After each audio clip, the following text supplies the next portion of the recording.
দেখবেন কোনো হাজব্যান্ড তার বউকে অনেক বেশি ভালোবাসে, কিন্তু বউটা তার স্বামীর ভালোবাসার মূল্য বোঝে না। ইভেন অনেক মেয়ে তার স্বামীকে কলিজা দিয়ে ভালোবাসে, না পারে কলিজা ছিঁড়ে ভুনা করে খাওয়াই দিবে, just like that kind of love and emotion she has for her husband.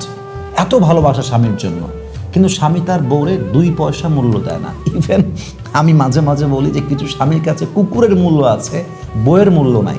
শুনতে খারাপ, but that is the reality. আজকালকার যুগে আপনি ভালোবাসবেন মানে আপনি অবহেলিত, আপনি বিশ্বাস করবেন মানে আপনি ধোঁকা খাবেন, আপনি কাউকে খুব বেশি যত্ন করবেন মানে হচ্ছে আপনাকে সস্তা মনে করা হবে।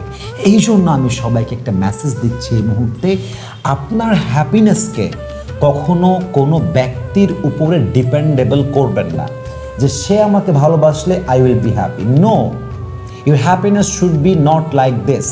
কেউ আপনাকে ভালোবাসলেও আপনি হ্যাপি, কেউ আপনাকে ভালো না বাসলেও আপনি হ্যাপি, কেউ আপনাকে গুরুত্ব দিলেও আপনি হ্যাপি, কেউ আপনাকে গুরুত্ব না দিলেও আপনি হ্যাপি, কেউ আপনাকে ভ্যালিউ দিলেও আপনি হ্যাপি, কেউ ভ্যালিউ না দিলেও হ্যাপি।